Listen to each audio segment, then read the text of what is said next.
There's nothing more frustrating than this. You clean your entire house. Floors mopped, trash taken out, air freshener sprayed everywhere, and for a moment, it feels fresh. But then, a few hours later, that smell comes back. Not strong enough to explain, but just enough to bother you. It's like something is hiding, something you can't see, but definitely there. And here's the part nobody tells you: most people aren't dealing with dirt. They're dealing with something much worse. Because if your house still smells, even after cleaning, then cleaning isn't your problem. Let me explain something most people don't realize.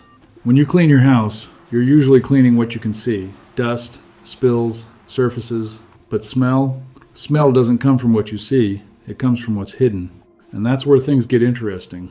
Because most bad smells in a home come from just a few places, and almost all of them are ignored. Let's start with the biggest one, the place nobody wants to think about: your drains. Kitchen sink, bathroom sink, floor drains. Over time, food particles, grease, soap, and hair build up inside the pipes. Not enough to clog them, but enough to rot. And that rot releases gas, the slow, invisible smell that spreads through your house. You can clean your entire kitchen perfectly, but if your drain is dirty inside, the smell stays. Now here's something even worse: your trash can. Not the trash itself, the can. Even if you take out the garbage every day, liquid leaks, tiny bits of food stick, and moisture builds up at the bottom. Bacteria start growing, and that smell doesn't go away when you empty it. It stays in the plastic. So every time you put a new bag in, you're just covering it, not removing it. Now think about this: your cleaning tools. The very things you use to clean can be the reason your house smells. Your mop, your sponge, your cloth, if they're damp and not properly dried, they become breeding grounds for bacteria. So what happens? You clean your floor with something that already smells. You wipe your kitchen with a cloth full of invisible bacteria, and instead of removing the smell, you spread it. But it doesn't stop there. Let's talk about fabrics, curtains, carpets, sofas, beds. They absorb everything: cooking smells, sweat, humidity, air pollution. Over time, they trap it.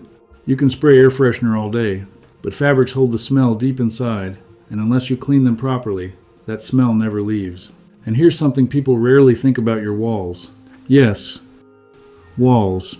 Especially in kitchens. When you cook, oil particles don't just disappear. They float in the air and stick to surfaces, walls, cabinets, ceilings. Over time, they create a thin, invisible layer that traps odors. And if your house has poor ventilation, moisture builds up, leading to mold, which creates that musty, damp smell.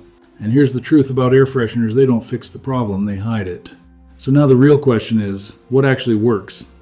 First, stop thinking like a cleaner and start thinking like a problem solver. Clean the source: drains, trash can, tools, fabrics, walls, and most importantly, airflow. Because trapped air equals trapped smell. A fresh-smelling home isn't about how much you clean, it's about how well you understand the problem. Once you know where smells come from, you stop fighting the symptom and start fixing the cause. And now that you know this, you'll walk into a room and instantly know what's causing the smell, while everyone else just keeps spraying air freshener, hoping it disappears.